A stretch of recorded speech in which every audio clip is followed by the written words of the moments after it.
Yeah, thank you. All right, can we give Stephen Wise another round of applause?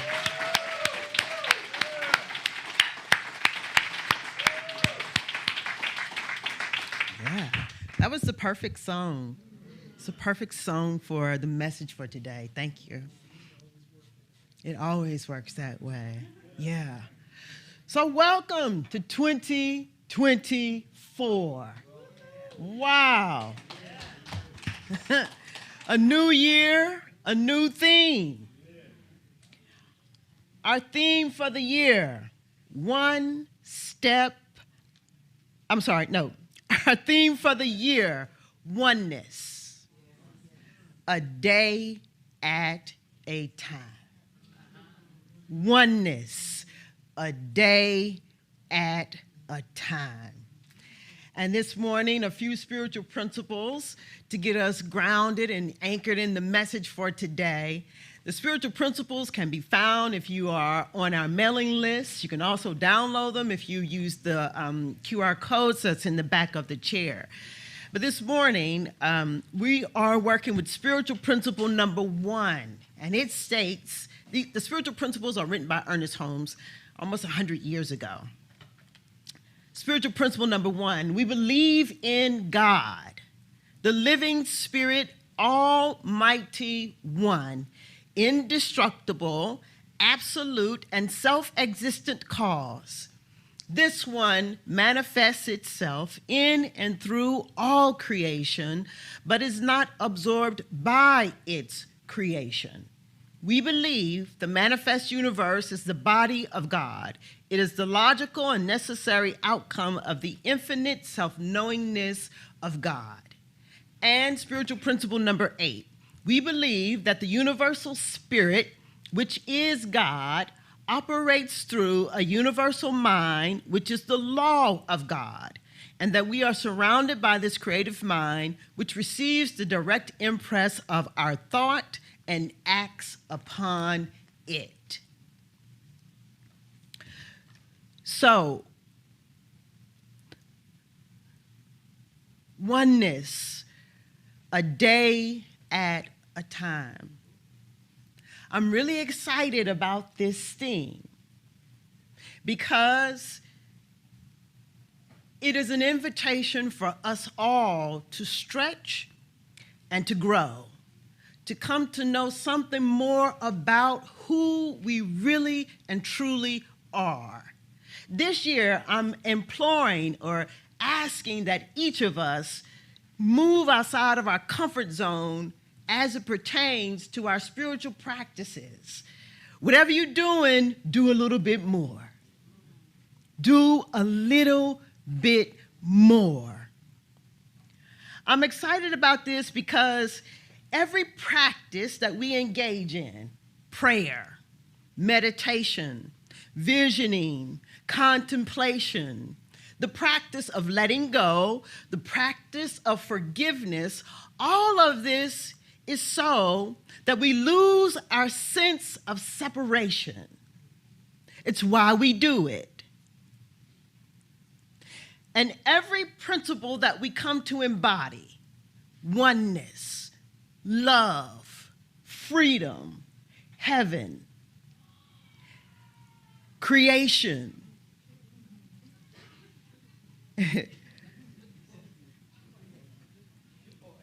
joy. Every principle that we come to embody, freedom and truth and beauty, it is to erase every sense of separation that we have within us. Every time we gather in class, every time we come together and gather on Sunday, it is to remind each other of who and what we really and truly are. It's an opportunity for us to look at our lives and begin to navigate our lives in such a way that love always leads. Not only that, we gather in this way in our classes and on Sundays so that we can remind each other to be present of the presence that is never an absence. It's what we are doing here. And so that's going to call on us to stretch a little bit more, to do a little bit more, to become a little bit more. And to do this, the requirement is that we bring our impulses and our desires under control. Our impulse to give ourselves permission to continue to operate as if we are separate and apart from one and the other. To give ourselves permission to say that we are apart and separate from them out there and them over there. That's just an impulse. It's just a desire. Anytime that we forget that we are one with the all. Anytime that we forget that heaven is within us. Anytime we forget that we are light and we are love. We have each other to remind us of who we really and truly are. And that is the work of getting our impulses and our desires under control. Our impulses and our desires, as I said, to live as though we are separate. We do all this so that we can be reminded that it is not I that doeth the work, but that which is within me that doeth the work. And this shadows every area of our life. It's not me, but that which is greater that is within me. You know, sometimes people will say after service, sometimes people will text me or come up after service and they'll say, that was a great message, right? And usually I will say something like, thank you for your kind words. Because it's just simply a reminder to me that it's not me. It is that which is within me. And I will not let myself take credit for that. It's not me. Truly, on my best day, I'm just a vessel. You are too. Nothing unique about me, except that I say, okay, I'll stand up and talk about it and encourage us, hopefully, each of us. But not me, but that which is greater in me that doeth the work. Howard Thurman, in his book, Deep is the Hunger, my book is all torn, so I just have the page that I'm reading from today. This is from reading titled number 40, and it's on page 112 in my book. In it, Howard Thurman, a world-renowned theologian, if you don't know who he is, you should look him up. He says, the ability to bring all the impulses and desires of one life under the control and domination of a single dedication is of the greatest significance for the religious man and woman. Such ability is the secret of power in all undertakings and is the basis of true spiritual growth. There can be no meditation until the mind and spirit have been brought to a point of focus upon some central notion or idea, and held there until the extraneous elements are sloughed off and there is well-nigh complete absorption. He's saying that it is no small thing to be so focused and laser-like and centered on one idea. It's no small thing for us to be so focused on oneness. And that that we can never be separate and apart from all. It is difficult to obtain, but you can do it. It's like trying to tame a wild animal. Our thoughts and what we feel. It's difficult to attain, but it is the work of the spiritual man and woman. It's our work.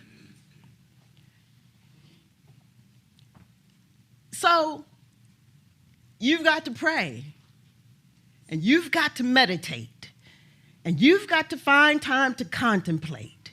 You've got to find time to forgive. You've got to make it your business to love. And you can't be whining about it, right? There is this YouTube video, I guess, YouTube, Facebook, I don't know where I saw it at, but I saw it a long time ago. And it's a video of a little boy and a little girl, a brother and sister. I don't know, maybe he's 4 and maybe she's 2. And they're sitting at the kitchen table, and you don't see parents or anybody around. And so he's sitting directly next to her, and so he can see her and she can see him. And when the video starts, it shows her crying. I mean, she's really crying. Ah, ah, ah, ah. And so he has his bowl of cereal, and he's eating his cereal, and he looks up at her, and he eats a little bit more cereal, and then he looks up at her, and she's still, ah, ah. And so finally he says, "Did you take a nap? Because you need one." Right? So that's our premise this year. When I see you, I'm going to say, did you pray? Because you need to. Did you meditate? Because you need to. Did you contemplate? Because you need to. It's our work. It's our work. Did you pray? Because you need to. It's difficult to attain this sense of oneness and to have it as our way of life, but we can do it. It can be done. The challenge here is that oneness demands that we bring our heart and our mind. Your heart can't say yes while your mind is saying no. And your mind can't say no while your heart is saying yes. Both things have got to be in agreement. Your mind and your heart has got to be in agreement. Your heart is saying forgive, and your mind is saying Your heart is saying love, and what you feel is saying no.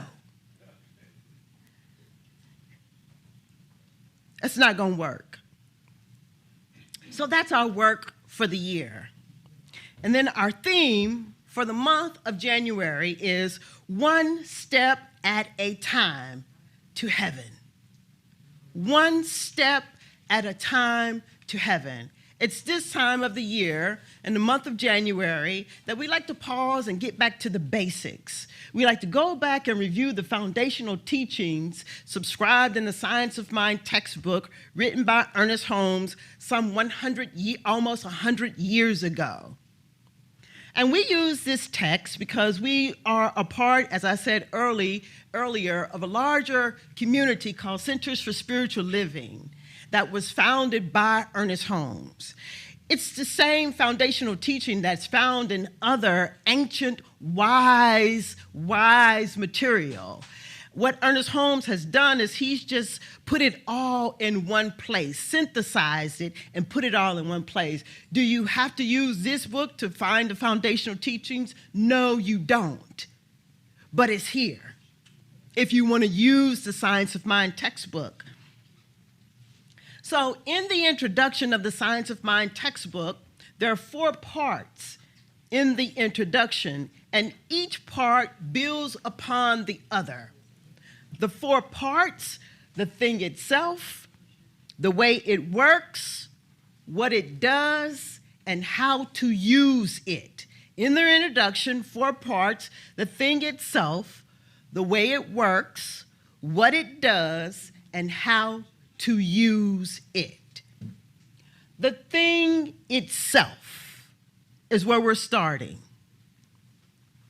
This is a term that Ernest Holmes uses to describe God, and I'm putting it in quotes. He uses this term to explain what it is, not who it is. It is less focused on God as a being, a man, and I'm saying this with all due respect, a man in the sky watching, right? That somehow there'll be an experience for us in the by and by. It's not describing that. He's using this word, however, as an opportunity for us to have a greater focus on being with potentiality.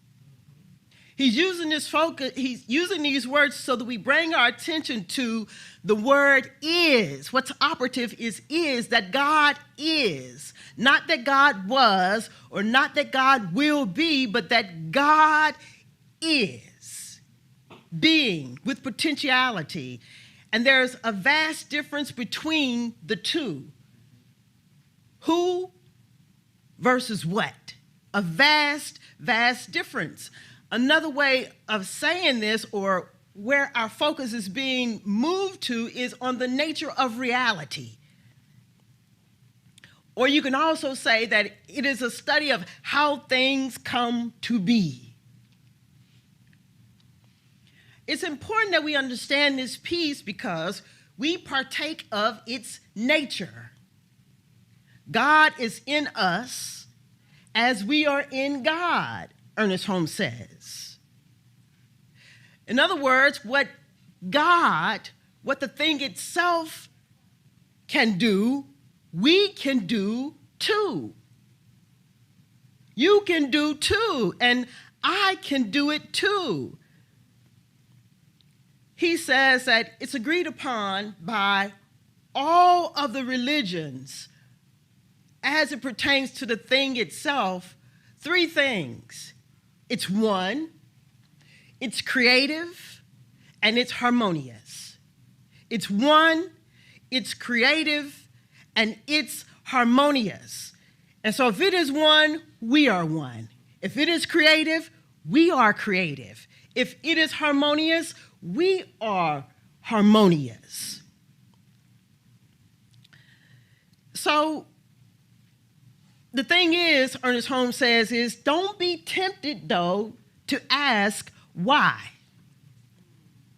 Why is it that way? And he says all the thinkers in the world, all the greatest minds in the world, the philosophers, all these people, no one knows why. No more than anybody knows why when you mix yellow and blue together that you get green. You don't know why. And it doesn't matter who does it. It doesn't matter if I mix yellow and blue. It doesn't matter if it's Zuma. It doesn't matter if it's Vern. It doesn't matter if it's Jerry. You're still going to get green. Our work is not to figure out why. Our work is to observe it, understand its nature, and as we understand its nature, we come to understand our nature. In the text, Ernest Holmes describes the thing itself, describes God. He uses great descriptors. He says that it is one, indestructible, absolute, first cause, self-existent. It is love. It is formless. It is the mother, father.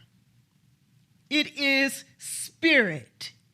It is infinite intelligence from which everything comes. It is the power back of everything. He says it like this. He says that everything is governed and directed by thought. All of that is the same thing. Many descriptors to describe one thing, and the thing that we are concerned about is that everything is governed and directed by thought because we are thinkers. It's our direct line to God. It's how we have an experience of oneness with God through our thinking and what we feel. Ernest Holmes says to be spiritual is to create. There is something alive in us. There is something conscious in us. There is something aware in us. And there is something active in us. And the way that it expresses in us is through our thought. What we think and what we feel, and what we feel and what we think. Thinking and feeling. We are creators based upon what we think and what we feel.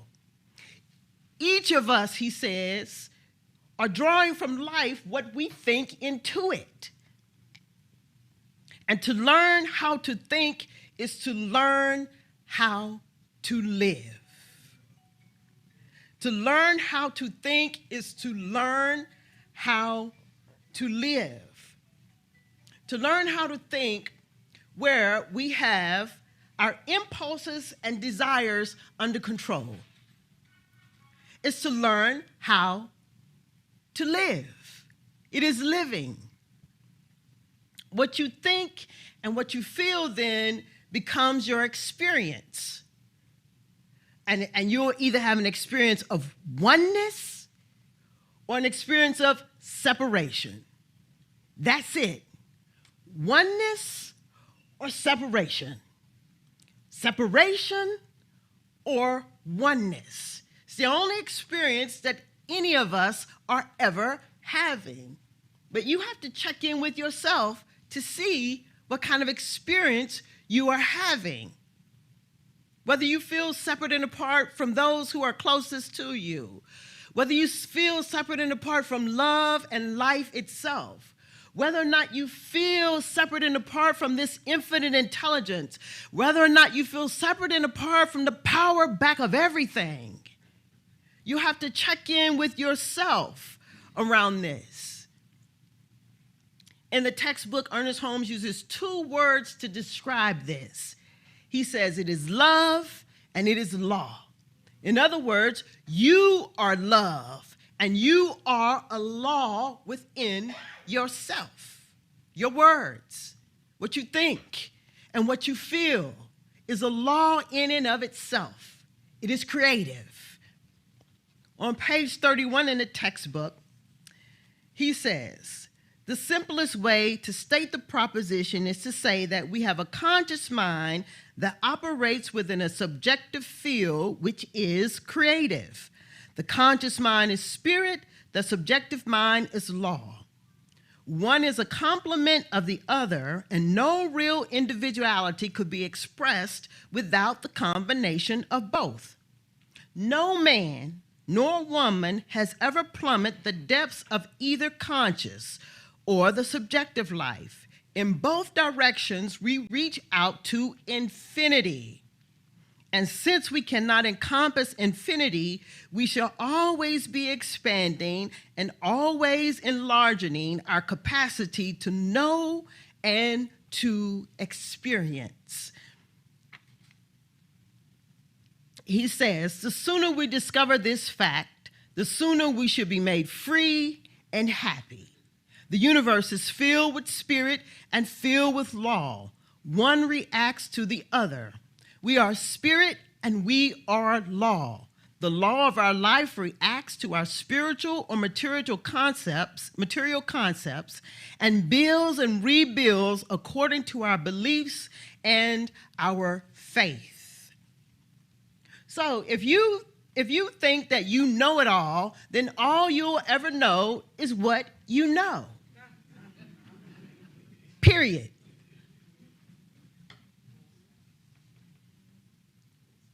Period. But we cannot fathom the depth of what it means to love. We don't know.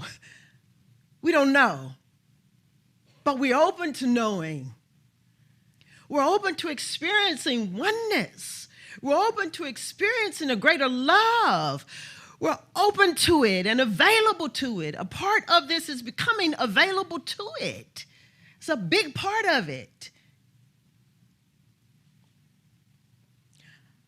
Our problem, Ernest Holmes says, is that we don't trust. We don't trust that it is, nor do we trust what it is. And we don't trust that we are what it is. We don't trust. We don't trust the universe that we live in. We don't trust the people that's around us. We don't trust what it is and that it is, and that we are what it is. We don't trust that it is what it is, and we don't trust that we are what it is. Because if we did trust that we are what it is, we would be creating a life that we love. We would be creating relationships that are rich and meaningful. We would be creating an experience that we want to tell about. You see? We would be, but we don't trust. On page 33 in the textbook, Ernest Holmes says that we find ourselves torn by confusion, by conflict, by affirmation and denial, by emotion congested by fear and congealed by pride. We are afraid of the universe in which we live, suspicious of people around us, uncertain of the salvation of our own souls. All these things negatively react and cause physical disorders.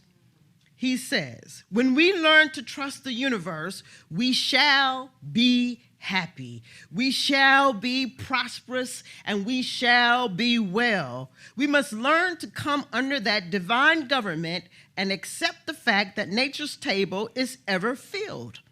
Never was there a cosmic famine. The finite alone has wrought and suffered.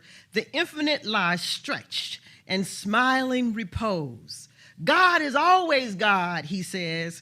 No matter what our emotional storm or what our objective situation may be, there is always something hidden in the inner being that has never been violated. We may stumble, but always there is the eternal voice, forever whispering within our ear, that the thing which causes the eternal quest, that thing which forever sings and sings. Our problem is we don't trust. But aligning ourselves with it, being engaged with the practices, learning to embody the principles, we come to attain it. And Joel Goldsmith says just a small attainment of it, oneness, a small experience of it, love, is enough to set you apart. It's enough to turn your world around. Just a little bit. That's all you need. You don't need a lot of it. It's enough to take you, to set you apart, where you are in the world, but not of the world. Excuse me, the thing itself. You and I, we are it. We are love and we are law. We are conscious and aware of what we are thinking and what we are feeling. I'm going to try to simplify this real quick as it came to me. What this is an act. It's a practice of shifting our focus on how the story ends. The question you ask is important. We don't want to be asking how the story ends. We want to move our focus from the ending, that something ended. We want to move and shift our focus from where we find ourselves, thinking about where we find ourselves in the end.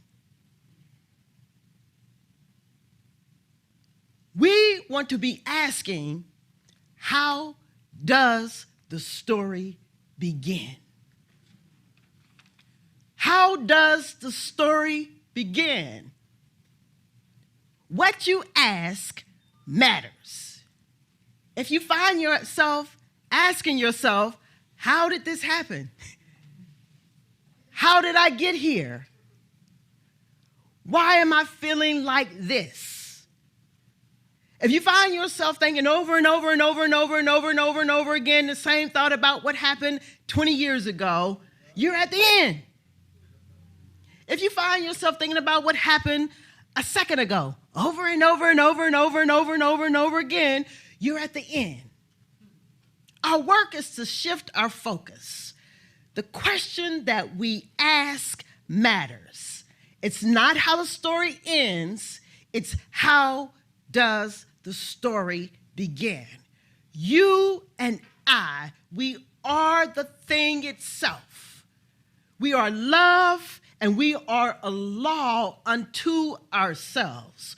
What we think and what we feel will manifest itself as our very life. You are love and you are law. And so it is. Let us take a moment just simply to turn within in prayer, anchoring the word for the day, the love for today, filling ourselves up with it as we move forward out into the world, expressing as who and what we really and truly are. Let us become aware right here and right now that we are one with the infinite expression of life itself. We are one with the power back of everything. It is who and what we really and truly are, and we can never be separate and apart from it. We are made in its image and likeness. The nature of it, we find ourselves acting as it. Let us affirm and know that this week, that today, we are very aware of what we are thinking and we are very aware of what we are feeling. And in this thinking and in this feeling, I affirm for you and I affirm for me. When I find myself asking the wrong question, instantly, I ask myself the right question. How does this begin? What is it that I am desiring to create? I am a creator. I am the creator. Not I, but the greater thing that is within me, more powerful than anything outside of me. I give thanks for this truth, for this beauty, for this opportunity to embody it and to become it.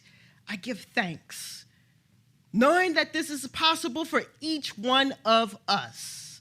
I am moved in this moment to just simply surrender my word, turn it over into the law that I am, embodying it, embracing it, knowing it already to be so. Let us come together in agreement then by saying, and so it is.